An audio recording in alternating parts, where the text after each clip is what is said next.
Dore AI 10 z'ingenzi kandi ziba ugomba kwiga gukoresha mu bikorwa byawe bya buri munsi. Niba ufite inzozi zo gukorera amafaranga online cyangwa usanzwe ukorera online, byanze bikunze izi AI uzazikenera muri business zawe. Abantu benshi bataza amafaranga mu bintu bidakenewe, kandi mu by'ukuri ibyo bintu wakabikoresheje AI ikabigukorera kuva kuri rimwe kugeza ibintu byawe birangiye, nta kintu na gito yayigusabye. Niba usanzwe ukora business cyangwa ikindi kintu icyo ari cyo cyose, byanze bikunze AI irakeneye mu bintu byawe ukora kugira ngo ubashe gukora ibintu byawe ku rwego rwo hejuru, maze ubashe kubona umusaruro mu gihe gito kandi mu gihe cyihuse, bitagusabye gukoresha abakozi benshi. Niyo mpamvu muri iyi video nagukusanyirize AI 10 z'ingenzi kandi ziba ugomba kujya ukoresha muri business zawe mu buzima busanzwe bwa buri munsi, kugira ngo urusheho kwagura ibintu byawe kandi urusheho gukora ibintu binoze cyane.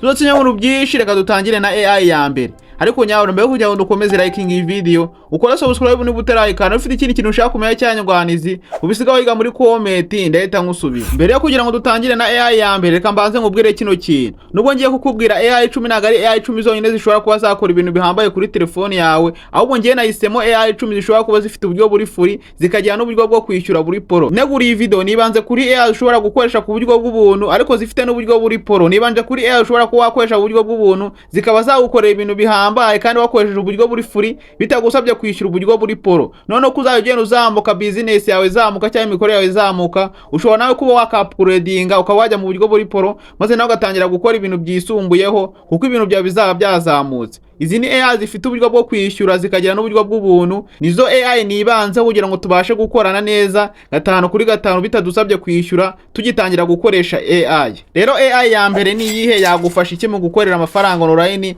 cyangwa yagufasha iki mu bintu byawe? AI ya mbere bayita ChatGPT. Ubyange cyangwa ubyemere, ChatGPT niyo AI ya mbere ishobora kuba yagufasha mu bintu byawe bigiye bitandukanye. Ishobora kuba yagufasha mu gutegura script ya video, ishobora kuba yagufasha mu gukora research ku kintu runaka, ishobora kuba yaguha igitekerezo kuri business yawe, ishobora kuba yagufasha mu kwandika igitabo runaka cyangwa mu gusoma igitabo runaka ikabikunyuramo muri summary, ikakunyuramo iby'ingenzi ukaba wabibona mu gihe gitoya. Ikindi kandi ishobora kuba yakwigisha, ntabwo ukeneye kujya imbere ya mwarimu cyangwa gusubira ku ishuri ngo ujye kwiga ibintu runaka, ahubwo na ChatGPT ikoze mu buryo ushobora kuba yakwigisha nta kintu na gito yabigusabye. Ikindi kandi niba uri umu content creator, niba uri umu design, niba ukunda gukorera ibintu bya online, niba ufite business, ushobora kujya uyiha icyifuzo cyawe cyangwa hano business yawe itari kugenda neza, ukaba waza ukayibwira ikaba yagufasha 5 kuri 5, maze business yawe cyangwa ibikorwa byawe ukarushaho kubyagura ukoresheje ChatGPT. Rero iyi ni AI ya mbere ugomba kwiga gukoresha kandi ukajya uyikoresha muri business yawe. Ikintu cyose waba ukora ChatGPT yabigufashamo 5 kuri 5. Waba uri umuganga, waba uri umunyeshuri, waba uri umu content creator, waba uri umuhinzi, waba uri umworozi, umwuga wose waba ubarizwamo yagufasha mu bikorwa byawe bya buri munsi. Iyi ni AI ya mbere, niba igufashije bimbwira muri comment. Tujye dukomeza na AI ya kabiri. Rero AI ya kabiri ni iyihe? AI ya kabiri bayita Lovable AI. Lovable AI abantu benshi barayizi ariko abandi benshi ntago bayizi. Lovable AI ikora iki, ikora ite, wayikoresha gute? Lovable AI ni AI ishobora kugufasha gukora website, ikagufasha gukora application nta kintu na gito yabigusabye, nawe umenye ufite muri coding, nawe umenye ufite mu bijyanye na website cyangwa muri application. Ahubwo wowe icyo usabwa ari kujya muri AI ya mbere ya ChatGPT, ukaba wagenda ugakora prompt y'ikintu runaka ushaka gukora, niba ari application ushaka gukora cyangwa website runaka ushaka gukora, ukahita ugenda ugakora prompt bitewe na website ushaka gukora, ukahita ujya muri Lovable ukahita pastingamo, warangiza ukohereza, bakahita bagukorera website bigendeye ku byifuzo watanze, maze website yawe ikaba ari website yawe nziza. Ushobora kuba wayigurisha, ushobora kuba wayikoresha muri business zawe, ushobora kuba wayikoresha nk'uko igihe.com bazikoresha cyangwa Kigali Today bazikoresha, kandi website ushobora kuba wayikoresha ukaba wayimonetiza ugatangira kwinjiza amafaranga nta kintu na gito yabigusabye. Rero iyi ni AI ya kabiri, niba igufashije bimbwira muri comment. Dukomeze na AI ya gatatu. Gusa ndimo ndabanyuramo nihuta kugira ngo video itaza kurambirana. Numva hari AI wifuza ko twarambura aho twakora ikiganiro kirambuye, ubisigaho muri comment ndahita nyikwereka nkwerekana uburyo ikoramo 5 kuri 5. Tuzatsinya mu byinshi, reka dukomeze na AI ya gatatu ugomba kuba ufite kuri telefone yawe cyangwa mu bikorwa byawe bya buri munsi, ishobora kuba yagufasha.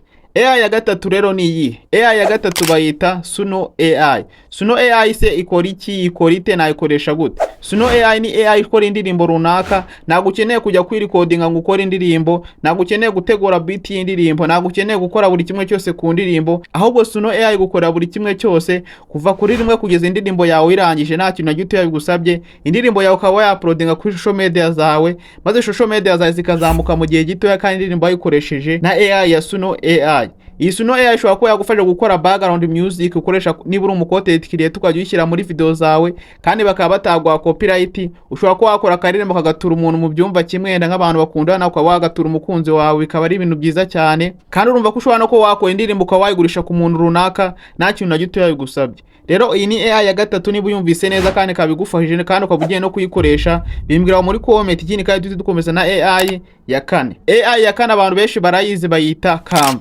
Canva yishemo AI ikora ibintu byinshi bigiye bitandukanye, ariko abantu bakunda gukoresha Canva ntago bazi ko muri Canva harimo AI. Harimo AI ishobora kugufasha gukora background ku ifoto, harimo AI ishobora kugufasha kugenerating amafoto nta kintu gito yabigusabye. Ikindi kandi harimo na AI ishobora kuba yagufasha gukora template nta kintu gito yabigusabye. Ubundi ubusanzwe Canva ishobora kuba yagufasha gukora thumbnail za video, gukora amafoto agiye atandukanye n'ibindi bintu bigiye bitandukanye bigendeye kuri design. Ishobora kuba yagufasha ku designinga kargo nta kintu gito yabigusabye. Ntago ukeneye kujya kureba umuntu wo ku ruhande ngo agukore logo ya business yawe cyangwa ukore thumbnail ushaka gukoresha kuri video zawe, ahubwo ukwiye kujya ujya muri Canva ikaba yagufasha ukaba generating ukikoza muri ChatGPT ya mbere ikagukora property runaka, yamara gukora property ukahituza muri Canva ukahita uyipestingamo ikaba yagukorera logo bitewe n'ibyifuzo byawe, cyangwa ikaba yakugenerating ifoto bitewe n'ibyifuzo byawe. Nk'ari amafoto y'amasabukuru ushobora kugenda muri ChatGPT ikayikukorera neza, warangiza ukahita ukora agafoto keza cyane ukoresheje Canva kandi nta kintu na gito yabigusabye. Iyi nayo ni AI nziza ishobora kuba yagufasha niba uri umudesign. Ushobora kujya muri Canva ugakora template ukayishyiramo, hanyuma ugasetinga amafaranga runaka kugira ngo umuntu ayikoreshe azabanza kwishyura. Iyo abonye ari nziza akaba yifuza kuyikoresha arayishyura, hanyuma nayo mafaranga ukaba wayafata ukayakoresha mu buzima busanzwe bwa buri munsi nta kintu na gito yabigusabye. Rero iyi ni AI ya kane bigufashije bimbwira muri comment. Tuze dukomeza na AI ya gatanu. AI ya gatanu rero ni iyi. AI ya gatanu nta yindi bayita Eleven Lab. Ese iyi AI ikora ite, ikora iki, nayikoresha gute? Eleven Lab ikora ibintu bigiye bitandukanye, ariko iby'ingenzi ukuye kumenya, wandika script ya video ko wagena ukayipestingamo hanyuma ikahita gukoreramo audio nziza. Ushobora gushyira kuri audio uvuga yenda ari nk'umukobwa cyangwa ari nk'umugabo, haba harimo amajwi menshi agiye atandukanye, nyine uhitamo ijwi nyine bitewe n'ibyifuzo byawe, ikahita gukorera audio nziza ivuga neza nta kintu na gito yabigusabye. Iyi ni AI ugomba gukoresha niba uri umucontent creator ukaba ukunda kugorwa no kwirikodinga cyangwa udafite ibikoresho byiza byo kurikodinga. Ushobora kujya uyiyobeka ukagenda ukayikoresha neza, gatanu kuri gatanu ikabasha kugukorera ibintu byawe neza bitagusabye ibikoresho bihenze. Ahubwo icyo usabwa wowe ni ukugira ubumenyi kuri AI, kuko muri kino kinyejana tugezemo ikigezweho ni AI. Ntabwo ukeneye ibikoresho bihenze, ahubwo wowe ukeneye ibikoresho bike by'ingenzi, ahubwo ugatangira gufatirana AI, kuko AI zirimo zirakora cyane ibintu byinshi bigiye bitandukanye. Rero iyi AI ntabwo ishobora kugufasha gufata script ya video ngo uyikoremo audio, ishobora no kugufasha gufata igitabo cyawe runaka ukaba wagifata cyanditse bisanzwe, none ukaba wagihinduramo audio ukajya ubasha kucyumva bitagusabye kujya wirirwa ugisoma, ahubwo ukajya ucyumva bisanzwe nyine nka audio nta kintu na gito yabigusabye. Rero iyi ni AI ya gatanu. Urumva ko niba uri umucontent creator cyangwa wari ufite inzozi zo kuba umucontent creator ariko ukaba warabuze ibikoresho, ugasanga wabuze mikrofone, ugasanga mikrofone ufite zikodinga nabi, Eleven Lab yabigufashamo ukagenda ugashyiramo script ya video maze ukabasha gukuramo audio ari nziza cyane, maze ukayiteranya kuri video zawe,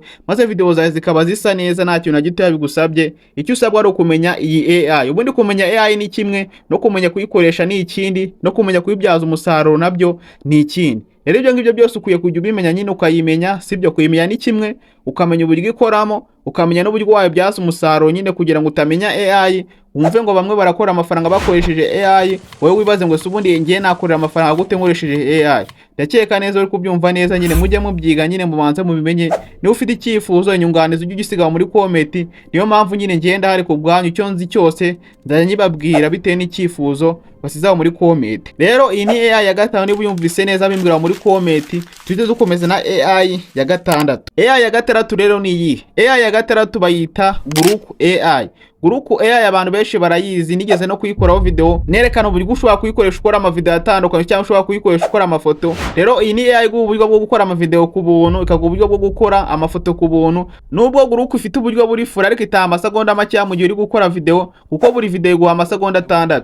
Ariko nguko nabikoreza ushobora kuba wafata video imwe amasegonda 6 video ukagenda uyicamo ibyiciro ukaba wabasha gukora utuvideo twinshi tugiye dutandukanye, hanyuma utwo tuvideo ukaribuze kuduteranya muri CapCut cyangwa muri InShot cyangwa muri indi application ukoresha editing bitewe n'amahitamo yawe n'uburyo editingamo video zawe, ukaba wayiteranya ukaba wakora ikintu kinini, ukaba wakora ikintu kigari cyane kandi ukoresheje Grok AI. Gusa nagikora amafoto gusa cyangwa amavideo gusa, ushobora kugenda gufasha gukora research, ushobora kuba wagenda guha amakuru ari trend, kuko nyine kuko nyine Guruku AI ni ya X nyine urumva amakuru ari trendi ibyazi neza 5/5. Rero iyi ni AI ya 6 nimba yumvise neza bimbwira muri comment. Dukomeze na AI ya 7. Gusa AI ya 6 ntabwo ukeneye kujya kwishyura zira AI zikora ama video usanga nyine kwishyura nyine kugira ngo ukore video nyine bigusaba kwishyura na video ndimwe urakora. Iyi AI ishobora kugufasha kuva kuri rimwe ukajya ukora video hanyuma ukagenda ukaziteranya muri InShot cyangwa muri CapCut, wamara kuziteranya akavamo video ndende maze ukaba wayaploadinga kuri channel yawe cyangwa kuri social media zawe nta kintu na gito yabigusabye. Turasije mu rubyishaka dukomeze na AI ya 7. AI ya 7 rero ni iyi. AI ya 7 bayita Dreamface. Dreamface ikorite nayikoresha gute ubundi maziki. Dreamface ifitemo AI nyinshi zigiye zitandukanye zigena zikora ibintu bitandukanye kandi for free. Dreamface niyo AI nagiye mbona ikora ibintu bigiye bitandukanye kandi byiza kandi bya for free. Dreamface ishobora kuba yagufasha ugafata ifoto y'umuntu runaka cyangwa ifoto yawe ukaba washyiramo audio yawe cyangwa ukaba washyiramo text isanzwe hanyuma ikahita iyo foto ikahita ibivuga neza ubona iminwa bijyanye kandi n'ibyo audio iri kuvuga neza kandi ukabona birajyanye neza. Ikindi kandi Dreamface ishobora kuba yagufasha kugenerating amafoto, kugenerating ama video. Nyine Dreamface ibyo bintu irabifite kandi ibyo bintu byose biri free. Gusa ikintu cya Dreamface kuye kuyimenya niba utarayikoresha, Dreamface igufasha gukora ibintu for free ariko buri kintu ukoze kuri Dreamface itizana akantu k'akarogo munsi. Urumva nyine ugiye kweditinga muri CapCut aho kanura gakataho kugira ngo nyine video zawe zibe zisa neza kandi bibe bigaragara neza ko wabikoze uri nk'umuntu w'umupro nyine atari ibintu nyine byaba abana usanga nyine hariho rogo nyine ugasanga ibintu byiza cyane ugasanga si bisirimu cyane. Ugasanga niba yakora ikintu muri Dreamface ugasanga harimo rogo ya Dreamface, ugasanga niba yakora video muri CapCut ugasanga hariho rogo ya CapCut, ugasanga nyine si ibintu byiza cyane. Rero nyine nayo Dreamface ishobora ko yagufasha ugafata ifoto y'umustar runaka cyangwa ugafata ifoto y'icyamamare runaka ukaba wayikoresha ugashyiramo audio yawe cyangwa ugashyiramo audio y'undi muntu hanyuma ikaba yayivuga ukaba wakaploadinga kuri social media zawe kandi urumva ko ari ikintu cyiza cyane. Rero iyi AI yagufasha mu content creator. Gusa nyine niba utari mu content creator iyi AI ndumva nta kintu yagufasha cyane. Iyi AI rwose yo ugendere kure. Gusa niba uri mu content creator yagufasha neza 5/5 nta kintu na gito yabigusabye. Rero iyi ni AI ya 7 tudatsinze mu rubyishaka duhite dukomeze na AI ya 8. AI ya 8 rero ni iyihe ikorite nayikoresha gute nkorera ibintu byanjye ese yamfasha iki? AI ya 8 nubwo nagize AI ya 8 ariko yagakwiye kuza muri AI 3 za mbere ziyoboye. AI ya 8 bayita CapCut. CapCut abantu benshi murayizi, abandi bazi ko na AI bamo, abandi bayizi ko editing ama video gusa, ariko CapCut irimo AI zikora ibintu byinshi bigiye bitandukanye kandi byagufasha mu buzima bwawe busanzwe bwa buri munsi mu mirimo waba ukoreye ari yo. Reka ngoye nk'urugero AI ya CapCut ibintu ushobora gukora, ishobora kuba yagufasha gukora kugenerating amafoto, ishobora kuba yagufasha gufata amafoto yawe wakoze kera cyangwa amafoto wifotoreje ahantu runaka ukayakoraho background, ishobora kuba yagufasha gufata script ya video ukaba wakoramo audio, ishobora kuba yagufasha gukora lyrics y'indirimbo nk'ibintu turi kuvuga muri video nguku bikahita byiyandika nguku uri kuyibona bikiyandika kuri telefone yawe cyangwa kuri video yawe nta kintu na gito yabigusabye. Nyine CapCut uretse ku editing ama video ifite na AI zigenda zikora ibintu bitandukanye bitewe n'uburyo ushobora kuba wazikoreshamo nta kintu na gito yabigusabye. Rero iyi ni AI ya 8 bigufashije bimbwira muri comment. Gusa CapCut ni application ya mbere editing video neza kuri telefoni. Ubyangu byemere niba ubyangu bimbwira muri comment umbwira indi AI ikurikira cyangwa umbwira indi AI isimbura, ariko iyi ni application nziza editing video neza 5/5. Niba turi kumwe 5/5 byo bimbwira muri comment kugira ngo mbashe kumenya neza ko twari turi kumwe. Rero iyi ni AI ya 8 bigufashije bimbwira muri comment. Tuje dukomeza na AI ya 9. Rero AI ya 9 ni iyi. AI ya 9 bayita Google Gemini. Ese Google Gemini yafasha iki mu rugendo rwo gukora amafaranga online? Ese ubundi yamarira iki? Ese ubundi korite? Ese ubundi koriki? Google Gemini ijya kumera nka ChatGPT ho gake, ariko uretse ko ChatGPT yo yaje imbere. Google Gemini uretse kuba yandikora amafoto, ishobora kuba yagufasha gukora research ku kintu runaka, ishobora kuba yagufasha gukora script ya video, ishobora kuba yagufasha gukora prompt yo gukora ifoto runaka, ishobora kuba yagufasha gukora prompt yo gukora website, ishobora kuba yagufasha gukora prompt yo gukora video, ishobora kuba yagufasha buri kimwe cyose, ishobora kuba yaguha amakuru yizewe. Ntabwo ukeneye kujya gushakisha ibintu muri Google ngo ushakishe gugucyana guke, wowe genda ubaze Google Gemini nabyo ibyo bintu irabikora neza cyane. Ikindi kandi guha amakuru yizeye kuko ni ya Google Gemini ni ya Google, iragufasha ku bintu by'amakuru ari trend, ku bintu bya online, mbese Google Gemini ibiri imbere cyane. Ikindi kandi kuri Google Gemini ishobora kuba yaguha ID y'igitekerezo runaka ku mushinga wawe, ku kintu cyawe runaka ugiye gukora. Niba uri umucontent creator yakugira inama z'uburyo wazamura social media zawe. Niba ufite business ushobora kuba wayiha business yawe ukayibwira ibyo ukora, ikakubwira ibyo ukwiye gukosora, ikakubwira ibyo ukwiye kugendera maze business yawe ikazamuka mu gihe gitoya. Niba nta kazi ugira kandi ushobora kuba yakugira inama y'uburyo wakicreatingira akazi ukakifondera ukagakora nta kintu na gito yabigusabye, kuko muri iki gihe abantu benshi bavuga ko akazi kabuze, kandi mu by'ukuri akazi ntabwo kabuze bya nyabyo, ahubwo akazi nyine karahari, ahubwo abantu benshi ntabwo bazi amahirwe y'akazi gahari, ntabwo bazi nyine uburyo akazi gahari uburyo gakorwamo. Usaba umuntu yirirwa yicaye ngo ni akazi karabuze, kandi mu by'ukuri ashobora kuba yaba umucontent creator, ashobora kuba yakora ibintu bigiye bitandukanye, ashobora kuba yajya kwiga gukora website, ashobora kuba yakiga ibintu bitandukanye bya online, ari ikintu ukora bitagusabye kujya gukodesha inzu, kujya kwaka akazi, kuko ibintu byo kwaka akazi muri iki gihe ntabwo bikigezweho cyane rwose. Niba uri kwiga uvuga ngo uzaka akazi runaka, ushobora kuzakaka ukakabona, ariko bibaye byiza wakiga utekereza kwikorera ibintu byawe, ukavuga ati ngiye nzarangiza kwiga ngo iki kintu runaka, kandi ukwiga ikintu uzakorera ahantu utuye, ahantu ubona nyine ko ikintu wize cyose ushobora kuba wagikorera ahantu hose waba uri hose mu gihugu. Rero iyi ni AI ya kera, niba uyumvise neza bimbwira muri comment. Turi dukomeze na AI ya 10. AI ya 10 rero ni iyihe, ikora ite se, nayikoresha gute? AI ya 10 bayita Remove BG. Abantu benshi nabonye bagorwa no gutunganya amafoto bakoresha kuri thumbnail, gukora amafoto nyine agiye atandukanye, ugasanga umuntu yifotoreje nk'ahantu mu gihe, ugasanga iyo foto ya uploadinze nta edit yayikoreye, ugasanga nyine ni ifoto itari nziza cyane. Kandi mu by'ukuri Remove BG ishobora kuba yagufasha gukuraho background y'ahantu wifotoreje, wenda nk'urugero nko ku bantu bo mu cyaro cyangwa ku bantu bakunda kwifotoreza mu mihanda, ugasanga umuntu yifotoreje ahantu mu muhanda, ugasanga umuhanda urimo uragaragara inyuma ye, cyangwa ahantu ahagaze harimo haragaragara inyuma ye. Rero iyi AI ishobora kuba yagufasha gukura background ku ifoto wifotoje. Niba uri umucontent creator tugiye gukora thumbnail ku mustar runaka, ufata ifoto y'umustar runaka ngo uyishyire kuri thumbnail ya, kuraho background y'ahantu yifotoreje cyangwa ahantu bamufotoreye, ahubwo ushyire ifoto nyine igaragara neza 5x5 ku buryo thumbnail yawe iza kuba imeze neza, ibe kuri umuntu nta kintu na gito yabigusabye. Rero iyi ni AI ya 10 ishobora kuba yagufasha mu rugendo rwo gukora amafaranga online nta gishoro, cyangwa ishobora kuba yagufasha mu buzima busanzwe bwa buri munsi. Urumva niba ukunda kwifotoza byanze bikunze, niba ufite telefone ujya wifotoza, mu gihe wifotoreje ahantu haba ukuraho background ukayishyira ahandi hantu heza, ifoto yawe kabisa neza 5x5, bitagusabye kujya kureba umuntu ngo agufotore, umuntu ufite ibikoresho bihenze ngo agufotore, cyangwa ujye gutira ibitambaro byo kwifotoreza, ahubwo iyi AI irabigufashamo neza 5x5. Rero izi ni AI 10 z'ingenzi kandi ziba ngomba ko ufite kuri telefone yawe. Niba izi AI zigufashije bimbwira muri comment. Ikindi kandi niba twaye turi kumwe bimbwira muri comment kugira amenye abantu twaye turi kumwe kugeza kuri uyu musozo. Ikindi kandi bugeze kuri uyu munota reka mbite mbaza ngushimire, uri umuntu w'umugabo cyane, ibyo tumaze kugera niwe tubikesha. Rero hano kuri screen ngiye gushyiraho AI 5. Niba ufite uburyo bwo kwishyura, niba ufite amafaranga, ushobora kuba wazikoresha ukora ibintu byawe, zigenerating ama video, ushobora kuba wagenda ukayishyura uburyo buri pro, ukagenerating ama video ukoresheje AI. Izi AI ntago zivuzeho muri izi video kuko zikora ibintu byinshi bigiye bitandukanye, ariko nyine zino AI ntago zitanga amahirwe yo kuba wazikoresha for free. Nyine zo zikoze ku buryo nyine umuntu zikoresha nyine agomba kuba wishyuye ikintu runaka kugira ngo ubashe kuba wazikoresha ugeneratinga ibintu byazo. Rero izi AI niba ukeneye kuzishyura wagenda ukazijoininga, ukishyura, ukageneratinga amafoto, ama video, ukajya ukora nyine ibintu biri pro, nyine ibintu biri ku rwego rwo hejuru. Gusa kuri wowe nyine udakeneye kwishyura zino AI nakubwiye, nuzikoresha neza ndabizi neza ko zizagufasha kuzamura ibintu byawe, maze nawe ukazagera ku rwego rwo kwishyura AI runaka. Gusa na zino AI nakubwiye nazo zifite uburyo bwo kwishyura, ushobora kuba wazikoresha uburyo buri free, ariko ukaba wazikoresha n'uburyo buri pro, ukaba wazishyura